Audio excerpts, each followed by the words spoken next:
Hello student, welcome back to my YouTube channel Class 9 Champ.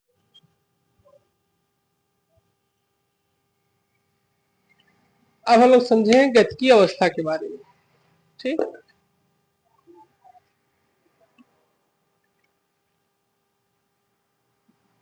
Light जल चुके हैं।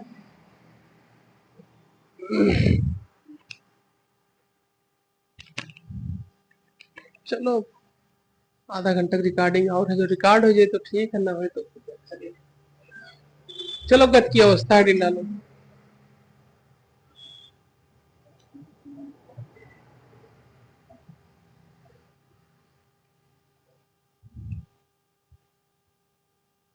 ठीक, तो यहाँ जैसे विरामावस्था में बताया गया आपको कि विरामावस्था वो होती है जिसमें कोई चीज समय के साथ परिवर्तित ना हो।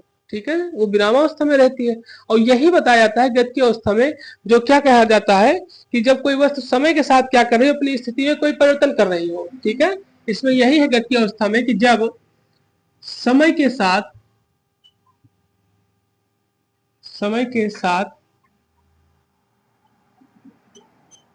वस्तु की स्थिति में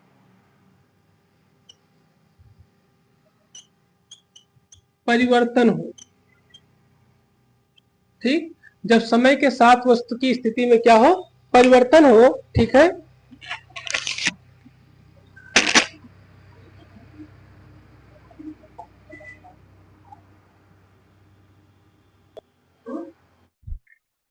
hello students, welcome back to my YouTube channel class 10th champion. आज हम लोग का लेक्चर शुरू होता है। ठीक है, ये लेक्चर आपका शुरू होगा फिजिक्स का चैप्टर नंबर फर्स्ट मोशन। ठीक है, उसी का लेक्चर है ये, जिसमें हम लोग 2 लेक्चर कवर कर चुके हैं। तीसरे लेक्चर में हमें पढ़ना क्या है, हम पढ़ेंगे टाइप्स ऑफ मोशन के बारे में। ठीक है, गति के प्रकार के बारे में हम लोग यहाँ पे पढ़ेंगे। तो चलिए हेडिंग डालिए, टाइप्स ऑफ मोशन या गति के प्रकार। तो हम लोग पढ़ेंगे गति के प्रकार के बारे में। देखा जाए तो गति के जो प्रकार होते हैं, ठीक है, वो 5 प्रकार के होते हैं। ठीक है, इन्हीं के बारे में हम लोग क्या करेंगे, एक एक करके समझेंगे। तो पहले हेडिंग डाल लीजिए, आप लोग एक एक गति को लिखेंगे तो उसके बाद उसको समझेंगे। पहली गति की स्थिति जो है, पहली प्रकार, वो है रैखिक गति, घूर्णन गति या फिर वक्रीय गति। ठीक है, तो यहाँ हम लोग देखेंगे कि गति के प्रकार के बारे में। गति के प्रकार करीब आपके 5 प्रकार की गति होती है। कौन कौन से? रैखिक गति, ठीक है, रैखिक गति होती है, एक समान वृत्तीय गति होती है, अनियमित गति होती है, और कंपन गति, और साथ ही साथ घूर्णन गति होती है। ठीक है, ये 5 प्रकार की गतियां होती हैं। अब हम एक एक प्रकार एक एक समय पे क्या करेंगे, पढ़ेंगे। तो पहला हेडिंग डालिए आप लोग, रैखिक गति। ठीक है, इसको इंग्लिश में लीनियर मोशन कहा जाता है। ठीक है, तो चलिए हेडिंग डालिए, रैखिक गति। पहले इसको लिख लीजिए पूरा। जो एक सरल रेखा में गति करती हो, सरल या फिर सीधी रेखा भी इसको कह सकते हैं, सरल के साथ साथ सीधी रेखा में भी।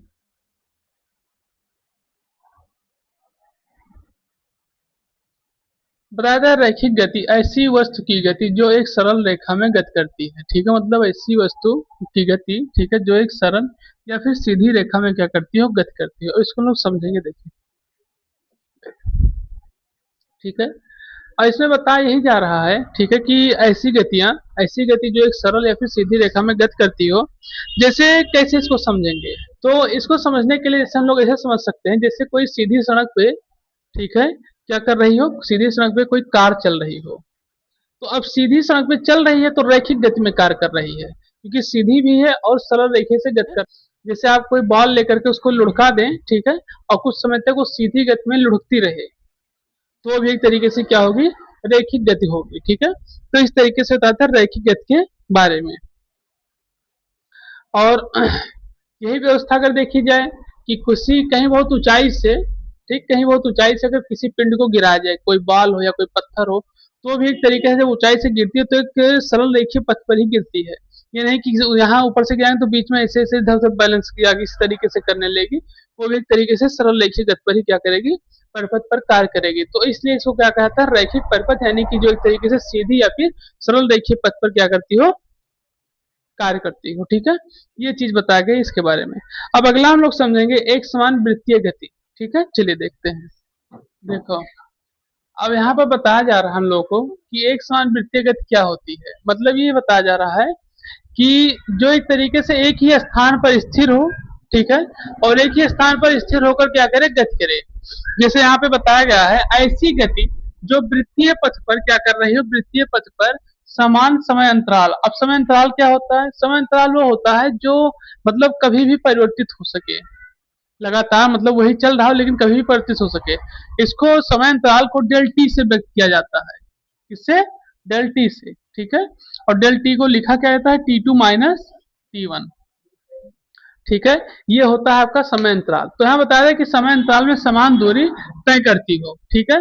तो यहाँ इस तरीके से कि ऐसा कोई पथ जो वृत्तीय पथ पर हो, जैसे कौन सा वृत्तीय पथ हो सकता है आपका? जैसे आपका सूर्य और चंद्रमा, वो सूर्य और पृथ्वी समय अंतराल में समान दूरी तय करती है। इसका मतलब यही बताया जा रहा है कि जो वृत्तीय पथ है, जैसे आपका पृथ्वी है जो वो सूर्य का चक्कर लगाती है, ठीक है, तो वो भी एक समय अंतराल में क्या करती है, उस चक्कर को पूर्ण कर लेती है।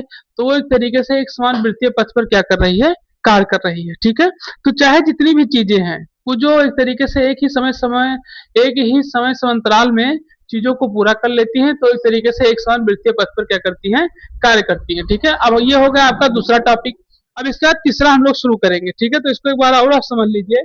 एक समान वृत्तीय गति क्या होती है? ऐसी गति जो वृत्तीय पथ पर समान समय अंतराल में समान दूरी क्या करती है, तय करती है। इसी को क्या कहते हैं? एक समान वृत्तीय गति, इसको बताया जाता है, ठीक।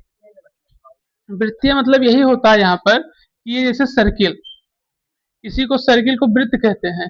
अब जैसे मान लीजिए यहाँ आपका सन है, ये आपकी अर्थ है, तो अब धीरे धीरे से क्या कर रही है, एक तरीके से इसमें रोटेट कर रही है वृत्तीय पथ पर, और धीरे से ऐसी स्थिति आती है कि जहां से चलना शुरू करता है वहीं पर फिर आकर पहुंच जाता है। इसीलिए हम लोग दिन और रात को देख पाते हैं।